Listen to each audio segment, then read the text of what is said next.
Welcome to the Influency Podcast. I'm Hadar, and this is episode number 147. And today I'm interviewing my friend Ethan from ReaLife English, who is going to talk to you about innovative ways to learn and practice English.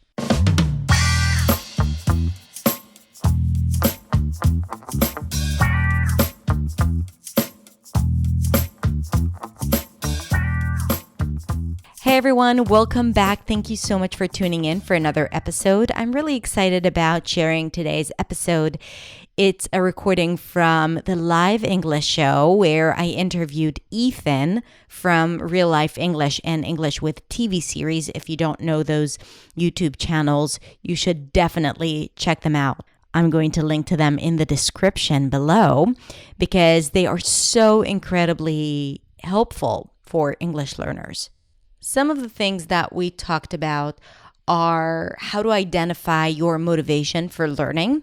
We talked about how to define fluency. We talked about building strong learning habits. You know, I love talking about habits. And we also talked about the question whether or not it's effective to practice with fellow English learners. And this is really only a part of what we have for you today.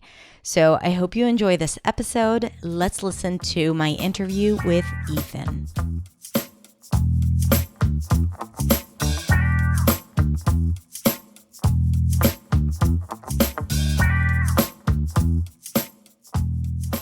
Hi, Ethan.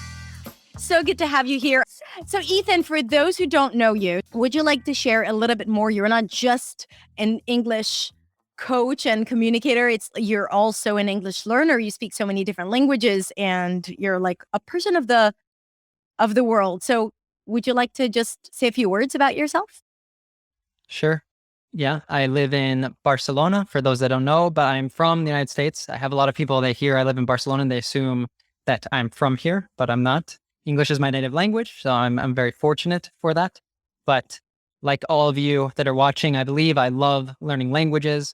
I've learned 6 different languages in my life. I speak 2 or 3 of them, I would say, reasonably well. Okay, wait a minute. 6, I need to know the language. So I know English and Spanish, of course. What else? Yeah, so Catalan, that's the foreign language I use most in my day-to-day, which is a language spoken in Barcelona and Catalonia. And I also, I always have to think about it historically, have to go through like my life to count them up. So the first language I learned was German. And when I was in high school, I got to go live in Germany for 6 months. So I used to be fluent in German, but of course, if you don't use it, you lose it. So I haven't really been so good about using my German, and I can understand it still pretty well, but I'm not so good at speaking anymore. And after that, I studied abroad in Spain for the first time when I was in college. So that was the second language that I got fluent in. I lived in Brazil after college, and so I got fluent in Portuguese at the time. While I was in Brazil, for some reason, I decided I wanted to learn French, and so I started learning that. I've never really gotten very fluent in French, but I can understand it pretty well, and I really love the language. And then I moved to Barcelona. I learned Catalan here. And actually, because I think most people think like they're thinking like, hey, you went to live all these places, so you were living there, and that's why you learned them so well. But actually, Catalan, the time I learned it the best, I was living in Chile, because it was after living in Barcelona, and I wanted to not lose it and stuff. So I was just studying a lot, and even though I didn't, speak it in my everyday life, I just was so passionate about it that was like one of the times that I progressed the most with it. And wow. Let's see. So which actually kills the argument of if you don't live in that country, then you will never be able to speak that language fluently. So you're proof that that's not true. Totally. Yeah. I was just speaking to Anna from English Fluency Journey. And I mean, she's never even visited an English speaking country, and she has this incredible level of English. I mean, much better than any foreign language that I speak. So I think it's very impressive what you can do if you have the passion, if you set your mind to it, if you tie it to the things that you love doing, like if you like watching TV series, if you like reading, if you like playing sports and you watch videos about that in English, whatever is the case, if you are able to do that, then, I think you can create your own immersion experience without going to live abroad. Yeah, exactly. So I guess that this is one of the reasons that got you to start or to create Learn English with TV series, because obviously you have figured out something there that resonated with so many learners. Do you mind talking about that for a little bit? Like what got you to start that channel and teach through TV series in particular? Yeah, it was actually just an experiment really to start out as. We had created a course called Fluent with Friends because and when I say we, I mean my business partner Justin and Chad, who was working with us at the time. He doesn't work with us anymore, but we had just met so many people, traveling and at that point, like living in Brazil, that you would talk to them. They had this amazing English and be like, how did you learn English? How did you get such great English? And they would say different things, but one thing that we heard from so many people is like, I watched all 10 seasons of Friends in English. And we heard this enough times. We're like, maybe there's something kind of like to this series that it's like really helping Yeah. get this incredible English. Not only the English too, but like tying to the culture, never having been to the United States, but a lot about American culture. So Yeah, because the culture is really distinct there. Like, really, it's apparent in every single part of the show and the language that they use.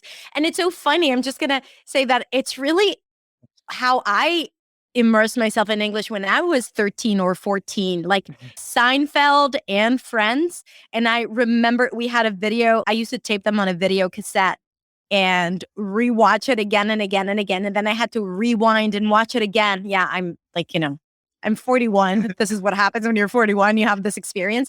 And and I remember memorizing parts. And I think this is a huge reason why I had this affinity to English or like spoken English. So great. Yeah. So sorry, keep going. Yeah. no, totally. I mean, that's exactly what I'm talking about. So we said there's really something to this series, and we decided to create a course out of it. And we tried some like different methods, to sell the course, to market the course and everything. We've done some launches with our existing audience, our email list.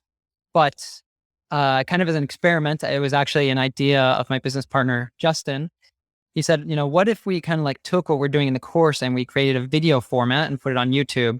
We already had like another YouTube channel and stuff. So we had a little bit of editing skills that we gotten together, and it's like, okay, let's try an experiment. We'll create a new channel. We'll call it Learn English with TV series.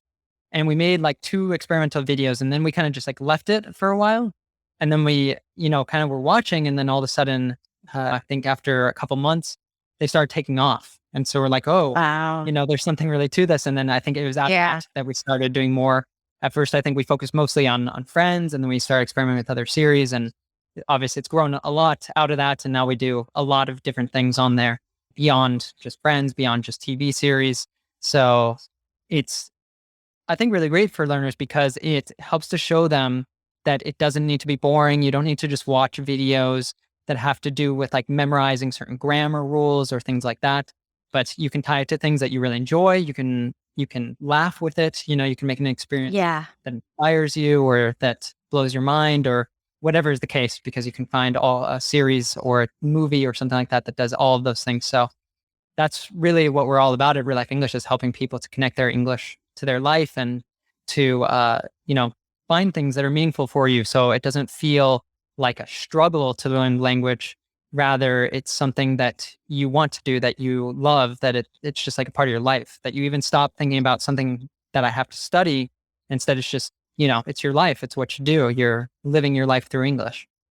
I love that so much. And that like got me to think. I have a few things to say about that. But one question that popped to my mind was, okay, so what you're saying is like English as an experience, as a lifestyle. I talk about it a lot too. Like if you think of it as a project or something that you need to do in 3 months, 6 months, 1 year, and then that's it, you're done. It's really not the case. And you're not going to see the results that you're after unless you make it a part of your life, and making it a fun part of your life and even entertainment, like as a form of entertainment, is so incredibly effective.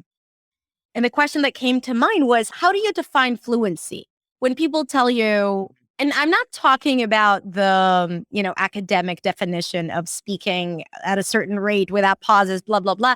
But like, how do you, when you see your students and you have thousands and thousands of them, and when they tell you or they express, like, this is what I want to have, if you had to put it in words and also with your experience learning languages, how would you define fluency? Yeah. I think it'd be helpful to first just say what it is not. And it is not speaking perfectly. It's not speaking like a Mm. native. Natives even make mistakes. So, I mean, you're never going to get to a level of English where you don't make mistakes. It's just, Yeah. it's a pipe Yeah. dream. It's impossible. I like to set a very low bar for fluency. I think that fluency, it's a sliding scale. So it's not like, you're fluent or you're not. It's like you can be a little bit fluent or you can be, extremely fluent. You can be very so comfortable, probably like you're so comfortable that, it's like your native language at that point. And yet, I think that, like you said, a scale, like there are some situations where I feel less fluent and some situations where I feel more fluent. So it's not always consistent, too. Yeah. For me too, with the languages that I'm fluent in, it can depend on the day even. It's like one day, I wake up and it's just like, for some reason, my mouth's just not working, in the other language. Yeah. So Yeah. you'll have days where Which, you feel like I'm so fluent and other days where you're like, what is wrong with me? It's just like not connecting. not connecting. Or sometimes you can start and you go strong and then you get distracted for a second and then you start fumble over your words Exactly. and you're like, wait, that's not what I'm trying to say. Now, it might happen to you in your first language too, but then you don't categorize it as fluency issues. It's just like, oh, I got distracted. But then you start second guessing your fluency. Okay, I love I that. think that's really So, important because we're so much harder on ourselves when we're speaking a new language, when we're speaking a foreign language, when English isn't your first language and you're speaking it. It's like people are so critical of like making mistakes, of getting tongue tied, of something not coming out perfect the first time they say it than they are in their native language. Because if you start to pay attention to it, even since we've been on this live, I've noticed a couple of times I trip over my words and stuff. Stuff doesn't always come out perfectly. It's like your mouth is a muscle and everything. And like any other muscle on your body, like sometimes it just doesn't move. It doesn't perform exactly like you want it to. So yeah. I think you need to be like a little bit more forgiving. You need to understand it's a process and everything. And kind of as long as you have kind of like we were talking about before, that motivation, that passion that you're showing up every day, then, you are going to get there. You're going to achieve what you want to achieve with it. So I think Yeah. that's a very good place to start from, is like being gentle with yourself, kind of practicing that self-acceptance, and English can be a really great pathway for that. Absolutely. Like, I think that people who start incorporating, more compassion and forgiveness, they start tackling other challenges in their lives in a better way, right? Like, there is the ripple effect that starts affecting other areas in life if you start doing that in English. So you started talking about mindset and how important mindset is for your fluency. You didn't even Right. mention vocabulary or grammar or, like you got to watch X amount of videos a day to be able to reach where you want to reach. So why do you think it's so important to incorporate those mindset strategies and techniques when it comes to speaking fluency? I think that if you want to do anything in your life, like, speaking English is just one example. And that's one of the things I love is I've always tried to help, my students when I used to have private students and stuff, is be like, okay, this is an opportunity for you to improve your English and your life. Because if you work on these things, then you can apply it to anything else that you want to learn or achieve in your life. So I think just having like that base of like having the right mindset, that's going to set you up for success in anything. We, in our coaching program that we used to have when we were teaching private students, the thing we would always start with is, a lot of people might have heard of Simon Sinek's work and stuff. So we would always kind of like start with why, start with what is your purpose? What is that Mhm. thing that you're learning the language for, that in the end you can come back to when you're having a really hard time, when you have those days where it's difficult, where you really don't want to sit down and study English, or you're not feeling motivated to watch that video, that you're going to do it anyway because you connect to that purpose, to that deep why for your reasons for learning the language, for why it's important to you. Mhm.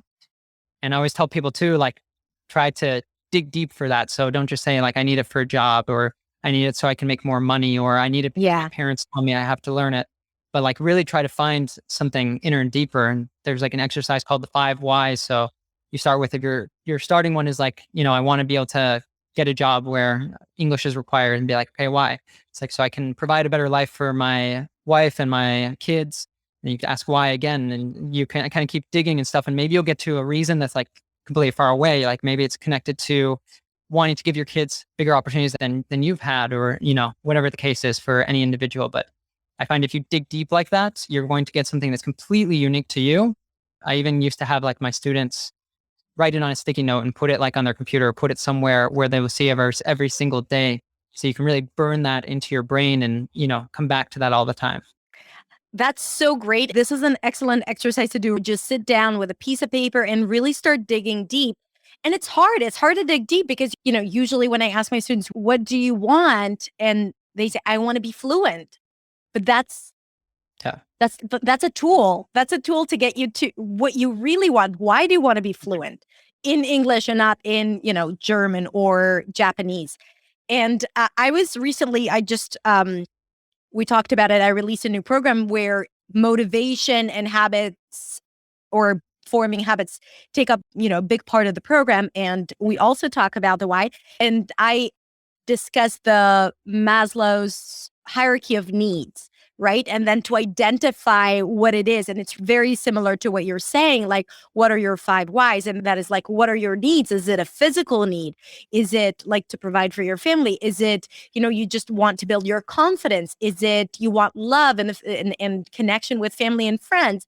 Is it to have the self-confidence? Is it to self-actualize yourself and to impact and to, find your calling even? So, because when you have a voice and when you recognize that English is a tool for you to teach people or affect people, that's like a totally different ballgame. And I absolutely agree. Like, that is the fuel that gets you going.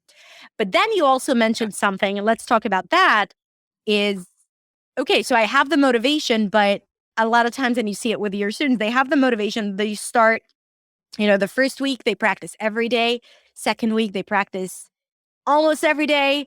And then the following week, something else comes up and they're getting really busy and all of a sudden they forget. So what else needs to happen for them to stick through the program or stick through their goals until they see the results in addition to motivation? Totally. And I think too, that's coming back to like the thing is like, be gentle with yourself and stuff, like learn to have that positive self-talk. Because there's a lot of people be very perfectionist and stuff. And it's like all or nothing, right? It's like, if I can't show up for an hour every day, it's like, so it's, set the bar lower and be gentle with yourself. And even if you can only do 5 minutes because you're really busy today, that's awesome. Like, you've showed up. Exactly. And that comes down to where it's a habit, right? So you're showing up every single day and you're doing something, even if it's just 5 minutes, because it's more important that you're showing up every day, that you're there, than it is that, you're doing X hours per week or whatever the case is, or trying what you think, means that you're going to be fluent or something. And if you can set up that habit first, then it's like, okay, you'll have days maybe where you have a little bit more time. So you can do even maybe more than you expect, but if you start with something small, like even like 5 minutes, I think something really great about that is sometimes you'll just start and then you like look at the clock and then like, 30 minutes will have gone by and you're like, oh, I was just so true. Yeah. It's really important too to tie it to things that you really enjoy too, right? Because that's where, you'll get carried away and you won't realize how much time has passed. Exactly. Like, to tie it to something you enjoy. And this is like, it also shows that your work is all around that, to provide content for students to learn from and to enjoy. But also, I love what you said about like to get started. And the thing is that when we think about, oh, I got to practice my English now, I'm going to have to find someone to talk to, or I'm going to have to just focus on sitting down and opening the app or your workbook or whatever it is that, think about, all I need to do is just open up the app, right? And then find one little thing, and I'm going to put a timer for 5 minutes, and then I'm going to quit. And then usually, like you said, this is easier to commit to and to say, yes, I'm going to do it. And then usually you start getting more involved and you get excited about it, because all of a sudden it's just, okay, I actually enjoy doing it. It's like working out. It's like really building any other habit. We really need to look at it in the same way. And I even recommend, and I've also read it in James Clear's book called Atomic Habits. If you want to build habits, this is a good book to work with.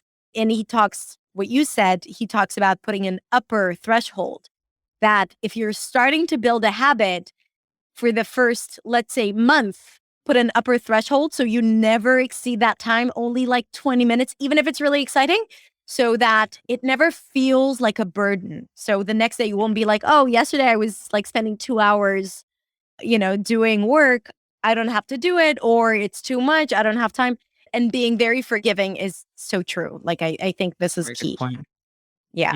So one of the things that you are responsible for, and I'm just going to point out again, like, the reason why I love your work is because, first of all, it's innovative. Like, you're doing things out of need, like Learn English with TV series. But you also have real life English, and you recognize things that people need, and then you just create a solution for them. So let's talk about something that you recently created, which is the app called ReaLife English, where people can actually, they can practice their listening skills, and you pretty much like analyze, interviews and their videos, and they have the script and all of that good stuff. And you explain different words, and it's a podcast. But beyond that, it's an opportunity for people to connect. So tell me a little bit more about it and why you decided to come up with this solution. Right. This is something we've been working on for a really long time, like 5 years or something like that. And we've Wow. have, many different challenges. We actually have released some versions in the past and stuff, but they haven't worked out just because, people we were working with and where we were at that time and things we need to learn. But we did just launch 1 month ago. So it is available. You can go search in the Apple Store, the Apple App Store, or the Google Play Store for ReaLife English, and it should pop right up. And what this came out of, like, the focus has always been on speaking, because with everything, we've done blogging, we've done podcasts, we've done videos, and these are all really great solutions for learning, for your listening and stuff. But if you talk to any English learner out there, they'll always tend to say that they don't have enough opportunities to speak. And we're like, okay, how can we help people with this? And we actually started out, our company started out in Brazil. We did events where people would be able to come together and at like a bar or something like that, a very informal situation, and, have a beer and speak English. And we do like different activities. And this blew up in the city we were living in. We would have like 100 to 150 people. Wow. And so, yeah, Mhm. the idea originally came out of that is like, okay, how can we take this experience and make it available, to the world? Because something physical like that, it's very difficult to scale. So kind of like out of that, the idea we came out of was short conversation. So it's almost like you get to, as if you were in a bar and you need to go around and like meet a bunch of different people there. So basically you will press a button and you will automatically be connected to a person in another part of the world for a 4-minute conversation. And you can extend for longer if you're enjoying the conversation, or you can go on to the next person. But the great thing about this is you can spend, 20 minutes, and you can meet 5 different people from 5 different countries and learn about different cultures, learn about different people. And ultimately, you can just kind of like expand your worldview, because you're getting to see how different people live and different ways of thinking and things like this that take you out of your corner of the world and, how people might think there and stuff. So that's something that we're really excited about, is just the potential with that. And we've seen that it can have a huge impact on people. So if you need to speak, that's our objective there right now. So we want to make sure that it's a really good experience when you go and you speak. You want to speak English, you'll have no excuses, because all you need to do is open the app and press a button. So first of all, you guys go download the app and join. So you will have that freedom to start a conversation at any given moment. I think it's a brilliant idea, my take on it. And I think like there is no English learning without community learning. I think it's a huge part of improving and practicing, and just like feeling like you matter, right? And like you can influence people and you can learn about other people. And this is why I have my community, which is a different way of connecting people. And this is so easy. And what I love about it is that, speaking of the upper threshold, it gives you permission to just taste it, and on one hand, it's just like, it's not threatening. You can have a quick talk. It's also, you develop the skill of like quick small talk. So you have to think fast, you have to work fast, and you have to learn how to, it really is like walking between people and having small talk, which is something that people are really concerned about or worried about, especially now that we haven't had this opportunity for almost a year and a half. And Definitely. it really stimulates that. And I do think it's so, so great. And really, I would love for everyone here to take advantage of it. And it's free now, right? Like if they join and they have access to, Free. I love it. What else can they find there? Yeah, so In the that's app. the speaking part of it. And we also have like a listening part, which right now it just uses our podcast. and our new talk show, which Hadar was just a guest on. So you can go find that one and listen to that. That was a really fun interview to do. And our entire team was just like blown away by it. So I think maybe if people are used to hearing you, it won't be so shocking and stuff, but I think that there was just so much to learn there. But yeah, you can find a lot of lessons like this. You can find our podcast and you have full transcripts for them. So, I mean, this is very helpful for people. Listening to podcasts can be pretty intimidating, when it's all in English. So this can be very helpful because you have a transcript that you can actually follow as we're speaking. It moves and like all the most important words are highlighted. You can see all of the definitions and then you can see, basically like a summary with all the words from that. And we're currently working also on other features that you'll be able to actually study the vocabulary that you learn. And, we'll continue building on top of that. So amazing. What a great tool. Thank you for creating it. And I think we collaborated once years ago. And back then you told me that you're working on it and you just launched last month. So here's a question. What would you say to someone that says, okay, great. Like, can I speak to native speakers using this app? Because I don't think it's going to be as valuable to speak with non-native speakers. What are your thoughts about that? Yeah, I mean, that's one of the big differentiators is that maybe you'll meet a native speaker on there. It's not so likely. One of the big things that we value on there is this aspect of culture exchange. So kind of like I was saying is that it's really interesting when you can meet people from, in 20 minutes, you can meet 5 people from 5 different countries and kind of hear about their life there and stuff and start to kind of discover the world. Like I kind of like to say that it's like a virtual passport that's going to take you, traveling around the world through the comfort of your own home. So I think that's one of you have to see like that second benefit of it. And I think it's kind of like, especially in the last year since the pandemic and everything, it's much closer to the reality of what the world is going to be like now. And, if you're wanting to work in a big company, like a big global company, it's much more likely you're going to be using your English to speak to someone, in Germany, in China, in Thailand, in Israel, and not just people from the United States or the UK or Australia. So that's like something that can be really beneficial is that you're not just practicing your ear to be able to like respond to people who are from the United States or from the UK, but that you also be confident, if you have a business meeting with someone in India or in Japan or wherever the case is, because you will have talked to people from there, you will kind of know their different ways of speaking and stuff. And then I think the final point of it too is a lot of people, they kind of like worry that people's mistakes are going to rub off on them, which is something it's very unlikely that that's going to happen. Maybe if you were only speaking English with people from one country and you're always hearing those same mistakes, you might like start to think that that's the right way of speaking. But if you're connecting with people from a bunch of different countries, it's not so likely. And especially if you have those good habits that we talked about, that you're constantly like listening to things, watching things that have that native English. So you have really good input. And what's more important to focus on there with speaking with people from other countries is you're getting that output practice. You're getting the practice speaking. So I wouldn't worry so much, about native or non-native when it comes to the actual speaking practice, because the important thing is that you're speaking as much as possible. You're getting that practice.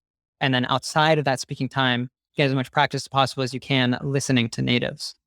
Yeah, exactly. So it's really good. And it's a good point. I'm going to stress that because a lot of people are afraid of it, of like, I don't want to speak to non-native speakers because I'm going to make the same, they're going to speak with mistakes and it's going to confuse me or I'm going to learn mistakes.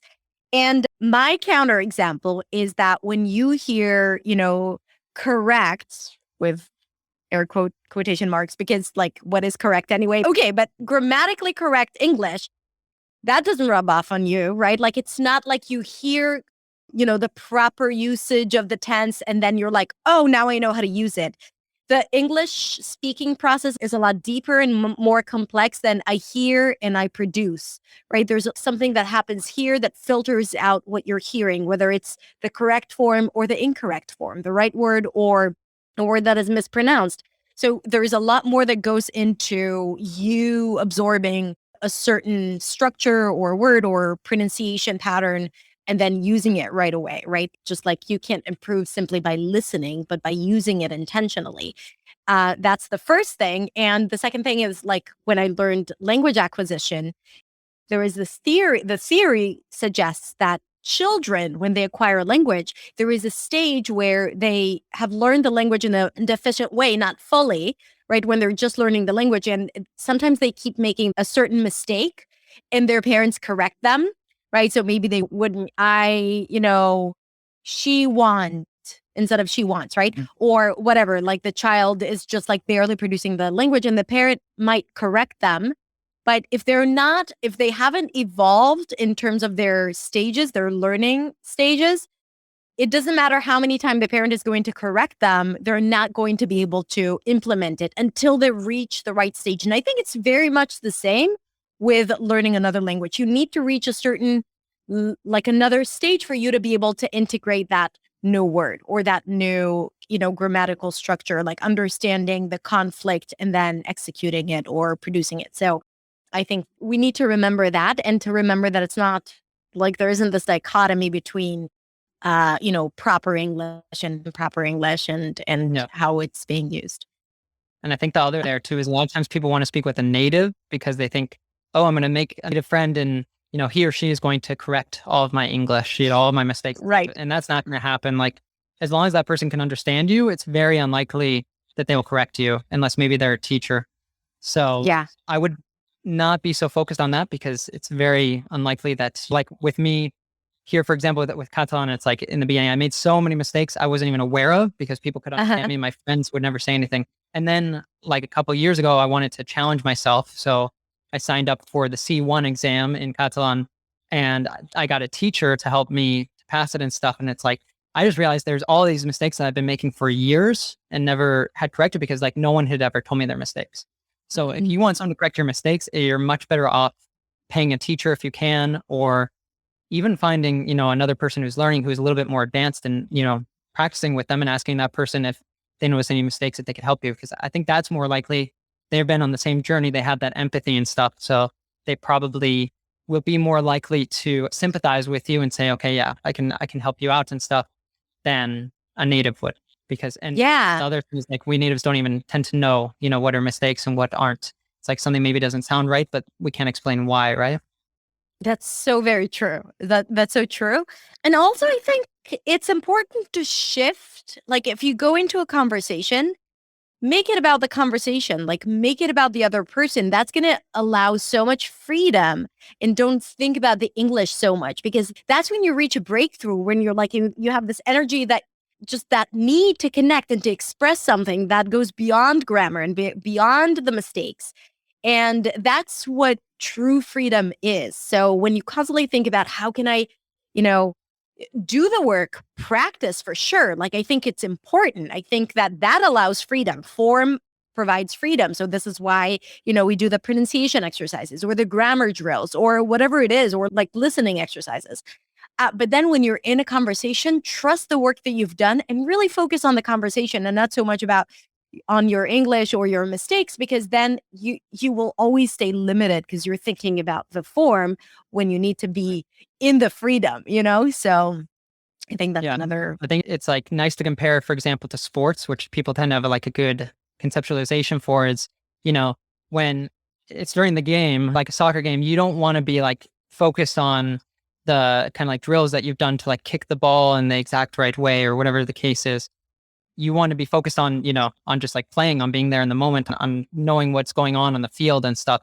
So it's the same when you're speaking English. It's like the time to focus on kind of like form, like you were saying, if you're focusing a lot on pronunciation or on having exactly the right word, that's like during your study time. That's when you're at home, sitting down and doing your routine. That's not when you're having a conversation with someone, when you need to be present, you need to be listening to what the other person is saying and be able to be there to respond, to connect, like you said. Exactly. Like if you're constantly thinking about your English or your mistakes, then you're not really present. The other person is going to feel that and probably they're not going to want to connect with you because people want to connect with people who are attentive and they pay attention and they listen to them. So you want to be an active listener and you want to, really think about what they're saying so you'll be able to respond and not just to be so consumed with your own answer. And I love, I always compare learning English to sports. I think there are like a lot of parallel lines, but also as an actor, when I used to work in a particular role. It was really very much the same. You work on the character, you figure out their motives and, objectives and their history and, her relationship and what she's trying to get, and you memorize all of that. But when you walk on stage, if you start thinking about, she's doing this because her dad said this to her when she was like, you're going to be in your head and not in your body, right? Like you won't feel present. And then people recognize that you're not genuine. This is how you distinguish between an actor that you connect with and you feel that they're the character and someone who is just reciting text. So I think it's very much the same. Leave it at the door and you go into a conversation, to a moment where you communicate with people. Yeah, I love that parallel with acting. I hadn't thought that before. I'm definitely gonna use that though. So have you ever taken acting classes in the past? I did like very amateur stuff when I was in like high school and middle school, but I would say not really. I just think that there is so much that goes into learning languages and learning acting. Like if we think of improv games, thinking intuitively and speaking fast and all of that, but also, kind of like immersing yourself in a different character. I think that I love to incorporate, things that I've learned in acting school into my teachings and my courses. I think it's so cool. You got to try it out. Yeah, you should try it. Definitely. It's been on my like to-do list, I actually was planning on that and then the pandemic hit. So it's kind of like haven't been able to go, but now it's like something to start considering again. How has it been for you on a personal level when, living in Spain for so long, you probably haven't been able to travel back home or to do what you were used to doing? How did you cope with that? I mean, definitely for me, like travel is one of my biggest passions and stuff. So that was definitely very hard. And luckily I did get to go back to the States I think it was in April. It was kind of like when things opened up enough to, be able to go travel. And so I did take advantage of that. And so was really nice. I mean, it's very difficult, like definitely sounds ungrateful, but it's very difficult traveling, with a mask for 16 hours or whatever the case is. But for sure, I think like that was really important to me to be able to see my family again after a really long time. I think that was probably one of the most difficult parts. But in general, I mean, I think I already have like a business online and stuff. I know so many people that were struggling because either they lost their job or their job suddenly became remote and they didn't really know how to deal with that. Yeah. It's kind of like no changes. I mean, we've been practicing for this for years, so it's kind of like exactly.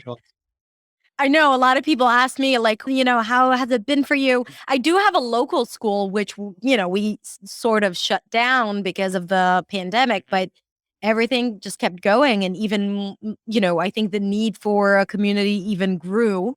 So I think that was a huge part of the work, and we kind of like surrendered into that need and just like capitalize on that. So when you talked about when you moved to Germany and then to Brazil and all of those places as a college student, as an adult teenager, it's like, it's amazing. And I share the same experience, but I'm going to get stereotypical here, but it's not something that you see. It's not something that is very common to see, Americans travel all around the world at a younger age and kind of like immersing in new cultures, learning different languages. I've lived in the US. I've had like a lot of American friends, and it's something that I haven't seen a lot. Like most of my friends haven't been abroad, like outside of the US. So what drew you? Because it's not something that is in Israel, like it's a thing. You finish the military service and you travel for a year abroad. Like it's a thing. It's in the culture. So I'm asking because it's not a part of the culture in the US. What still drew you to start traveling and doing all those crazy things that you did?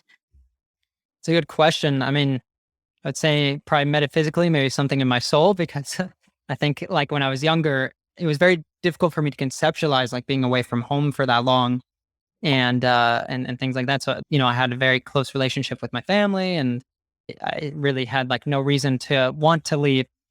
And pretty much before then, I had pretty limited travel experience. But I think what kind of happened was when I was in middle school, my aunt had moved to Germany she was like working on the military base in Germany. And so I went with my mom to visit her. And I just remember that it's like we were at a barbecue and like kind of like hanging out with the German kids there and like talking to them. And I just kind of grew this fascination, with how people were Mm, living in a different part of the world and stuff. And that probably kind of like stuck with me. It planted a seed. And when I got to high school, I started taking German classes. And then I actually had a friend of mine whose sister studied abroad in Costa Rica, and she came back and we were talking about like her experience and stuff. And she handed me the pamphlet. And so I started kind of like just looking, and basically that's what happened. And I went abroad just for 6 months because I was like, I can't, 6 months, that's so long. Like, how would I be away from my family and my life here for so long? And then it's like the 6 months flew by and I was like, why the heck did for I just sure. do 6 months and not a year, Yeah, absolutely. And then that's it. Like Nope. once you Yeah. experience that, That was I it. always say that every person should live abroad for at least 6 months once in their lifetime. I think it's so rewarding and like being exposed to different cultures, recognizing that you're not the only person in the world or, not everyone looks like you. And then I think about my daughter.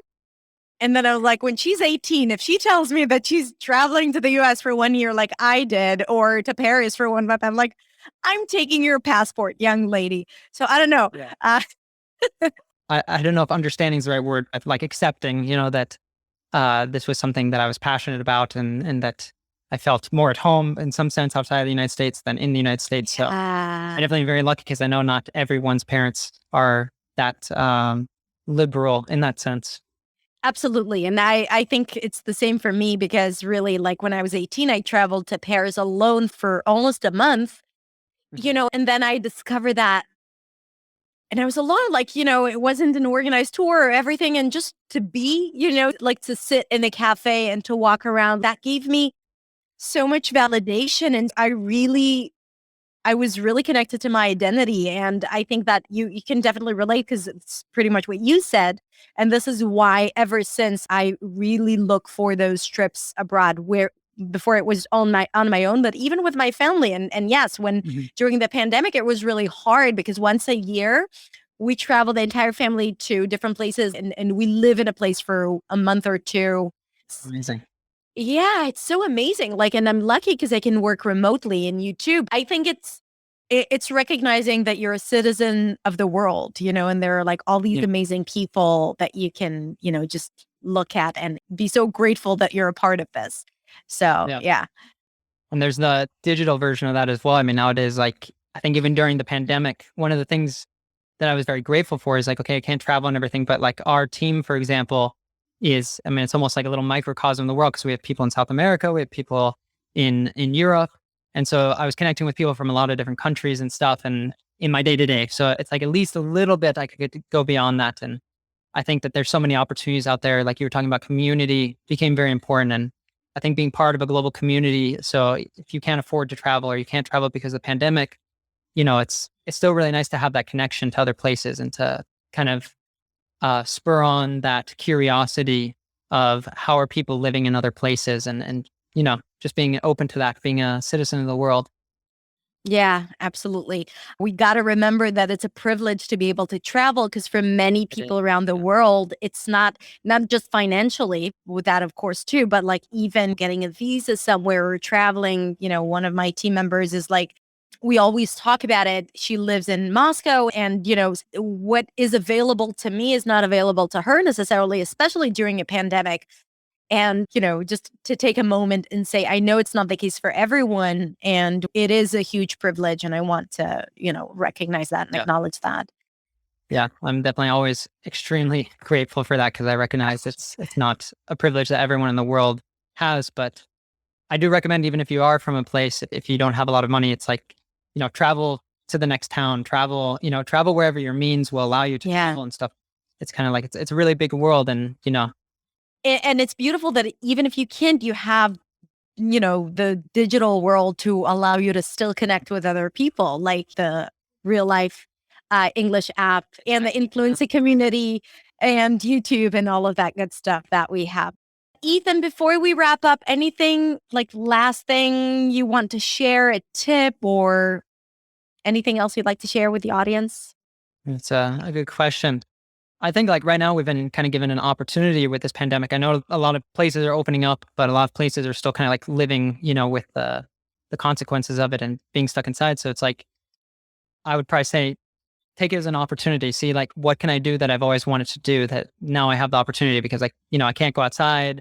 Maybe you can't see like your friends and stuff that you normally would, but try something new. Maybe there's an instrument you've always wanted to play. Maybe it's just like committing more to learning English or learning another language or whatever it is for you. But I'd say, get curious, try something new. Absolutely. I love that. So, Ethan, thank you so, so much for this beautiful conversation and for sharing with us, a little bit more about yourself and about how you think and see the world and English. And again, if you don't know Learn English with TV series, then it's one of their places where they share their content, where you can learn with the TV series, but also ReaLife English YouTube channel and app. This is where they can find you. Anywhere else? Instagram, ReaLife English. Instagram at reallife.english is the channel there. And of course, the app, as you already mentioned, and our blog, reallifeglobal.com. But I'd say probably YouTube and Instagram and the app, you have most squares covered. Yeah, cool. All right, Ethan. So thank you so, so much. Bye, everyone. Bye.